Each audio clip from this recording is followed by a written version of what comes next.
to go.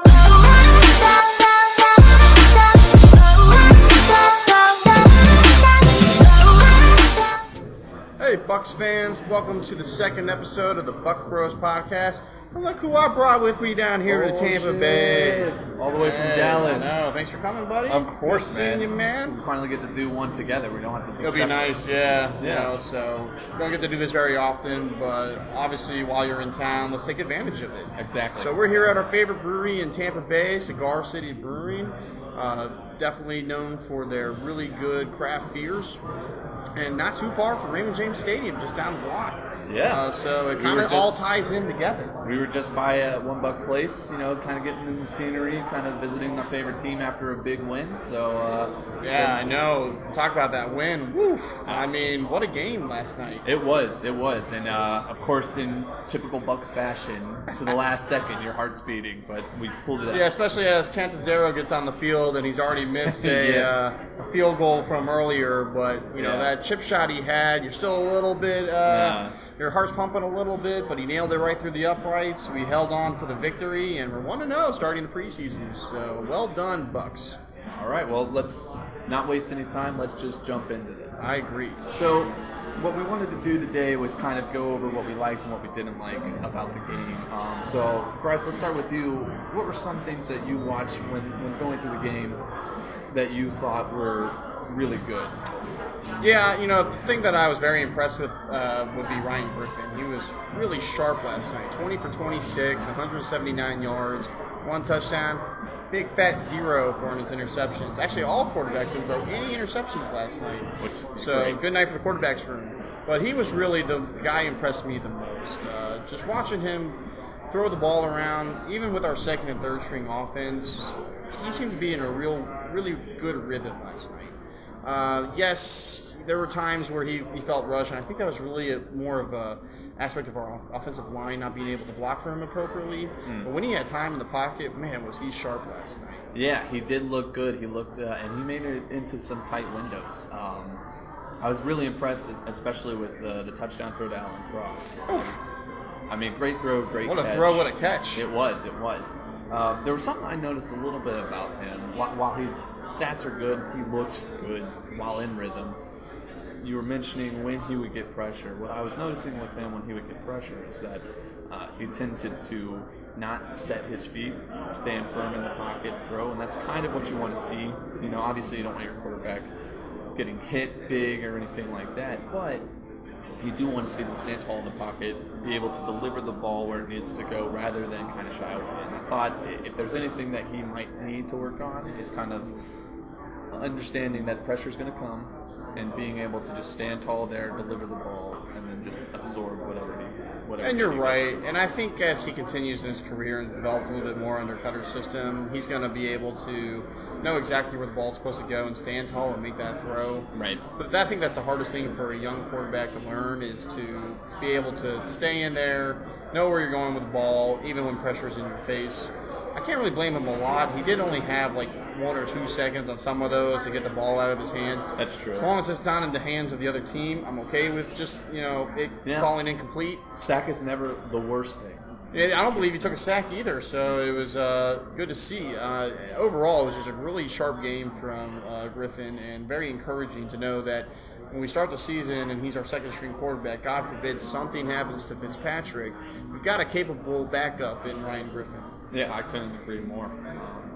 And, we'll touch a little bit more on the offensive line later, but for now, I wanted to discuss what I liked. And I was watching the Dolphins podcast. But nobody cares what you like. All right. But I was watching the Dolphins broadcast, and they were hyping up their number 1 draft pick, Minka Fitzpatrick, safety out of Alabama. And for me, watching the Bucs, it was our own rookie safety in Whitehead. I thought he played really well. I thought, I saw him around the ball a lot. He's got a great nose for it. A couple of pass breakups, some very good tackles that I thought he was around the ball and showed, a great eye for where the play is going to be set up. And I think it's something that we need in our secondary is kind of the playmaking safety. So what did you think about that? Yeah, he's a thumper, man. He's gonna come down in the box and just lay the wood on somebody. And I think that first drive he was in there, I think it was the backup running back for the Dolphins. He came through the hole and bam, Yep. met head on, and without using the crown of his helmet, which is now a penalty, 15-yarder. Yeah, we saw that in the game. Yes, we did. So good to see somebody that can hit that hard, but in form. So yes, he reminds me a lot of a young Brian Dawkins, a guy who's going to come down in the box, play that eighth man, and really kind of give you a fourth linebacker, if you will, and shut down the running game. We'll see how he does in coverage. I think on that second or that 2-point conversion, he was beat on the corner route to the back of the end zone that gave the Dolphins the lead. Right. But as a fourth-round pick, he really wasn't drafted to be a coverage guy. A coverage safety is more kind of that typical strong safety from back in the day, or Tampa 2 strong safety, like a John Lynch. John Lynch, right? And so as he continues to develop, it's just his first preseason game. I think he's going to get a little bit better in coverage, but very impressive. He was all over the field, making plays all over the field, and that's definitely encouraging from our fourth-round pick. We seem to have a lot of luck with our fourth-round picks. Yeah, Quan Alexander. At least recently. Yeah, exactly. Yeah, Quan. I know Kendall Beckwith was a Kind of third-round Kendall pick, Beckwith, but yeah. we used the fourth-round pick to go get him, so essentially a fourth-round pick, and now Whitehead seems to be on that same track of young defensive player that's going to be here for a long time. Yeah, and I think any Bucs fan would be happy with a Brian Dawkins reincarnate in our safety. A Hall of Famer just inducted into the Hall of Fame earlier this month. So now, we've talked about what we liked. What's something that you saw during the game where you thought we needed to improve on? So I think the most discouraging thing that I saw last night, and I know it was our second and third string defense, but overall the tackling last night, for lack of a better term, was really piss poor. There were a lot of arm tackles that the Dolphins were just running through. A lot of overextending from our safeties, so they were getting to one side of the field, and the running backs would cut to the other side of the field without anybody being there. Just over pursuing. Our linebackers were also over pursuing, at least in our second and third string. The first string unit defense looked good. They did give up some yards, but they were kind of a bend but don't break mentality. Yeah. That was also a very encouraging thing for the defense, all the defensive units. When we had to stand tall, we did last night. Yeah, I remember on one drive, I believe we fumbled the ball, and they were set up at the 20-yard line or something. If even, I think it was like the 13-yard line. They got the ball, and we were able to hold them for a field goal. A huge win, which is something that we're going to need later on in the season. But definitely as we progress in the preseason, we're definitely going to need to see some better tackling technique from our second and third string units. Too many missed tackles last night, and it's kind of discouraging to me when you see that not just one player is missing tackles, but a unit is missing tackles, because that just screams to me coaching. It's not like one player is out of position; it's an entire team. And when you think about the injuries that we could have and stuff like that, eventually some of these second unit and third unit guys are going to see playing time. And if we don't shore up our fundamentals, especially with tackling, we could be in for a long season. Somebody's going to get injured on that starting defense, and somebody's going to have to step up sometime during the season. Yeah. You always hope for no injuries, but that's never the case. It's the NFL. So the second stringers and third stringers have to take this as their audition time. And you're right. A lot of it comes down to coaching and making sure we're in the proper places. The technique is used. It seems like the technique was there. We're not, especially with the new rules, we're not leading with our heads. But the other thing that was discouraging to me was the second and third defensive line units. For all this hype we've had in training camp about our improved defensive line, all the assets we spent on it, after the first couple series, we didn't really get any push on the defensive line. The tackles were just getting blasted off the line. Yeah. Our ends weren't really coming around. Noah Spence had a couple of really good juke moves to get to the quarterback. But even when he did get to Osweiler in the game, he missed. He missed. That, yeah. You got gangly galloping ghost Brock Osweiler out maneuvering Noah Spence. Yeah, I did see that. Might as well have missed a statue, I thought our ends played okay. I enjoyed the play of William Golson. I thought he was good. He was good. Played a good game. But he should be. He's kind of a rotate. He's going to be in the rotation. Yeah. And Again, Noah Spence had some pressures. I did like the fact that we were getting our hands up when we weren't pressuring, so you did see a lot of batted down balls from Brock Osweiler. I think there were like a total of 3. So I did like that, but I agree. I think the line as a whole, second unit, needs to be able to provide more because the defensive line, like you say, is a rotation, and you're not always going to have your starters in there. It's one of, if not the only place where a rotation is happening. Well, let's flip it over on the other side too. I know the second and third string offensive line did not impress you last I had a big problem with them. It was kind of what we were saying earlier with Ryan Griffin's segment, where just instant pressure. I remember one play where 97 on the Dolphins just instantly got to the backfield. Like it seemed like nobody got a hand on it. There are a few key guys. Alex Kappa, our third-round pick, seemed okay. Seemed to play. And word out of camp is Cap has been pretty strong to start his rookie season. Yeah. In contention with Caleb Bennicock to start as our right guard come first game of the season. Yep.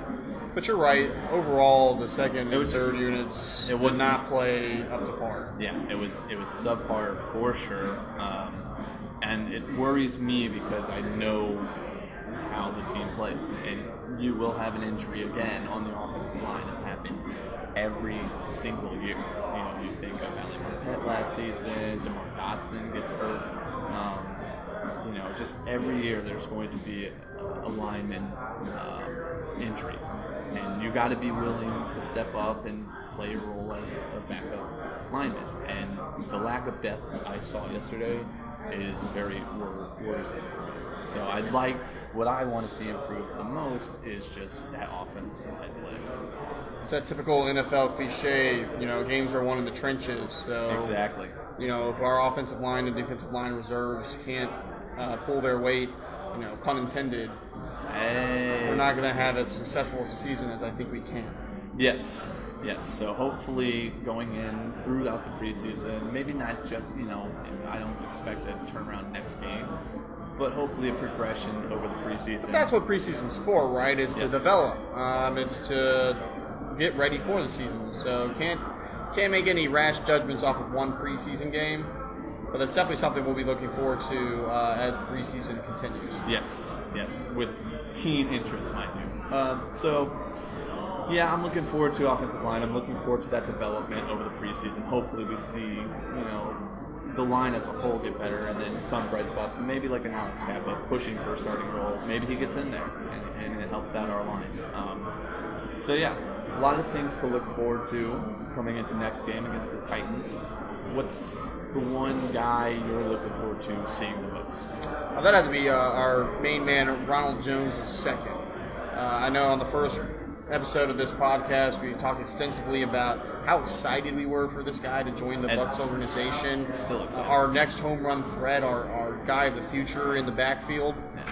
But we didn't really see a whole lot from him in this game. I mean, he did come in and score a touchdown. That was probably the nicest run he had of the night. Yeah. A cutback about 5 yards from the end zone that he made. A nice clean cut. Found the hole, got in the end zone, a lead, extended our lead. Yep. But other than that, there's just not a whole lot out of him. And the other thing that was discouraging is, we had talked about how's he going to catch the ball out of the backfield? Is he going to be able to, one, learn the routes a running back needs to know in the NFL, and two, is he going to learn the playbook so that he can stay in on third down and understand pass protection? It's an important part of the position.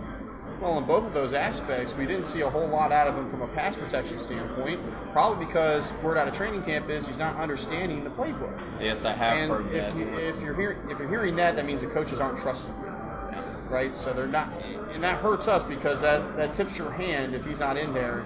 But it's probably going to be a passing. Yeah, I was going to say. I or remember, vice versa, if he's in there, it'll be a running play. Yeah, exactly. I remember when we had Doug Martin and Charles Sims, we had kind of the same thing. You see Doug Martin in there, you know it's going to be a run. If you see Charles Sims in there, it was almost never a run. And then, then the second thing is, he was wide open for a first down, had a nice route. Fitzpatrick threw him right on the dot, and heard those footsteps coming, didn't they? He did, and dropped the ball. So fourth down, we had a punt. He's gonna have to learn. It's his first game. Happens to some of the best running backs that have ever played the game, or even the players. And he's a rookie, it's just a rookie jitter. Yeah. But he's going to have to learn to hang on to the ball, especially if the coaches are going to trust him to put him in there on third down situations. Yeah. So I'm definitely looking forward to see more of RJ2 as we play the Titans August 18th. Yeah, and I think, the concerning thing is the playbook issue. I think you can handle a couple of drops, kind of your first NFL game, you're hyped up, you want to do something bad, maybe the nerves got to you, but when you have concerns about learning the playbook, it's never a good thing to hear out of training camp. And reminds me of Jeremy McNichols last year on Hard Knocks, where he was having a hard time understanding the playbook. Now, of course, they're not going to cut him or Ronald Jones second like they did Jeremy McNichols. They didn't spend a second-round pick just to cut him. They're going to give him some time. Yeah. But that was also the word out of training camp last year on McNichols, and he did not make it out of preseason. No. Now again, 5th round pick, so not the same as a second. And he didn't have pick. the same ability running the ball as Ronald Jones does. Yeah. No. But again, you're right. It's discouraging to hear that. Yeah. So hopefully, like you said, he'll learn some playbook. I know we have Quiz Rogers there, so hopefully he'll get in his ear a little bit. And I don't think there's anybody on our team that knows Cutter's system better than Quiz. Yeah, even when he was with the Falcons before Cutter even came here. So he's been there. He knows the system. Hopefully, again, he knows how to win in the system. That's right? true. That's the other important aspect of that. Yeah, I'm hoping to see more of Ronald Jones. I'm hoping personally to see more of Carlton Davis. I thought he did a good job when called upon. I know Vernon Hargreaves went out on the first drive after an injury, and I thought, Carlton Davis again just was able, not typically shut down, but was able to be serviceable in our passing defense, which we sorely need help on with 32nd ranked, dead last season. So. And, again, another second rounder, and we have another second rounder, MJ Stewart, which, while I've heard good things in camp, not terribly impressed. He's getting burned by Fake Owusu all second half. Yeah.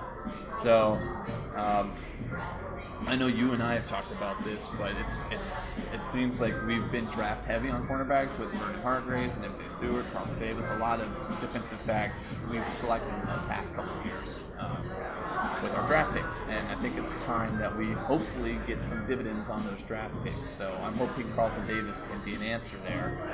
We have an aging Brent Grimes. Brent Grimes has been great for us, but again, he's 34, 35 now, so it's time to start kind of looking to the future, and I think we did that with this draft. And maybe, hopefully MJ Stewart gets better, but I think Carlton Davis may be there now. And with Vernon moving into the slot, hopefully things will look up for us. And I think, like we said earlier, it's the first preseason game. You can't make any rash judgments on the play of one game, especially from your rookies who are still learning the system. So, Buc's not closed on MJ Stewart anywhere close to being closed on MJ Stewart.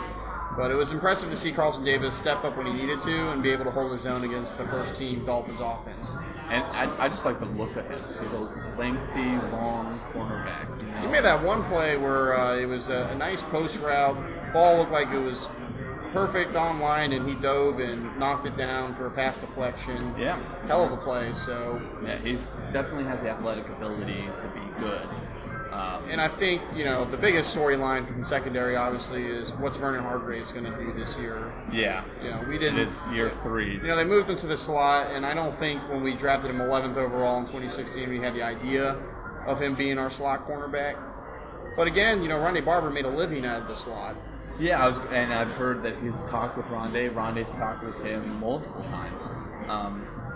Personally, for me, while I agree that 11th overall, you don't draft a slot guy 11th overall, but I think that Vernon Hargreaves will be a lot better suited in the slot, especially if he takes, Rondé takes him under his wing and teaches him how to play there. I mean, Vernon Hargreaves is, I know, a very smart player.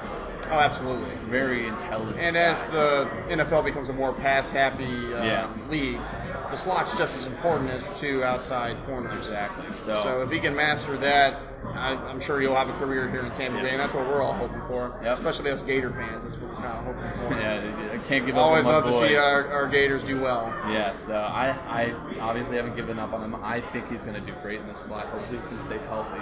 He's got a few injuries last season and then an injury in this game. So But yeah, I'm excited for our defensive backs. Again, it's something that we need help in, and we've drafted heavy this year again. So yeah, I'm looking forward to seeing, what they can bring, and in particular Carlton Davis, what he does next game and throughout the preseason. What's there not to be excited about? We're undefeated. Yes. Yeah, it's 1-0. It's August, and it doesn't count quite yet. You gotta do it. But hey, we don't get this feeling very often as a Tampa Bay Buccaneers fan. So I'm gonna take it. I'll take it right there with you, buddy. So yeah, we're excited. Got a lot of things to talk about. The season just started. I was so hyped up for the game, and now I'm going to get hyped up again. When is the Tennessee Titan game next? Yeah, so it's August 18th. That's next Saturday, 8 p.m. Eastern Time. So for those of you in the Tampa area, it will be on News Channel 8. For those of you outside the Tampa area, First Row Sports, I guess. Yeah. But yeah, make sure you tune in. Put our record to 2-0, hopefully, and we'll be coming back to you again with our likes, dislikes, and just more in general from Bucs camp. Probably, like every other news section, a Jameis versus Mariota comparison, which I'm getting tired of, but that's just going to fall. I'll tell you what, Vincent looked pretty sharp last night as well. I mean, he was 10 for 12, 101 yards. Biggest thing to me, no interceptions, no fumbles. Yes. He held on to the ball. We scored 10 points while he was with the offense. So and I think results. I think everybody knows he can air it out. The biggest bugaboo, other than field issues, has been his turnovers. So if you can limit those, he could be really good. But we'll see how everything unfolds. And again, we're coming to you every week after the games, telling you what we're going to like, what we're seeing, what we're not seeing. So yeah, just make sure you tune in. Make sure you guys are following the Bucs too, and I'm ready to hear some cannons this season. Yeah, let's fire those cannons, Bucs fans. We'll see you next time. Hey guys, thanks for tuning in to the second episode. If you enjoyed it, please leave a like, comment, subscribe, whatever you want to do. Now there are a couple things I want to go over before I sign out. The first is that our first episode was banned due to copyright issue. There was about a 1.5-minute segment that NFL claimed copyright on, so I do apologize for it being banned. I know now what to look for when I edit these videos, and I'll make sure that no bans are forthcoming. So episodes 3, 4, 5, and so on will no longer be flagged as NFL copyright. The second issue is the background noise in this video. I would have had the video up a little bit earlier if I knew how to eliminate that background noise. I still haven't gotten the hang of it since I'm using a new software editor, so please just bear with me on that. The third now is we're introducing a trivia section where we will give you guys a Bucs related trivia question, and hopefully you guys in the comment section below will give your answers. If you get the correct answer, we will feature your username in our next episode. So to kick us off, the first trivia question was provided to us by a subscriber. It is, in which year did the Buccaneers join the NFC South Division? Again, put your answers in the comment section below, and Bryce and I will go through them, and if you get the correct one, your username will show up next episode. So with that, I'm going to sign off. Hope to see you on episode 3, and go Bucs.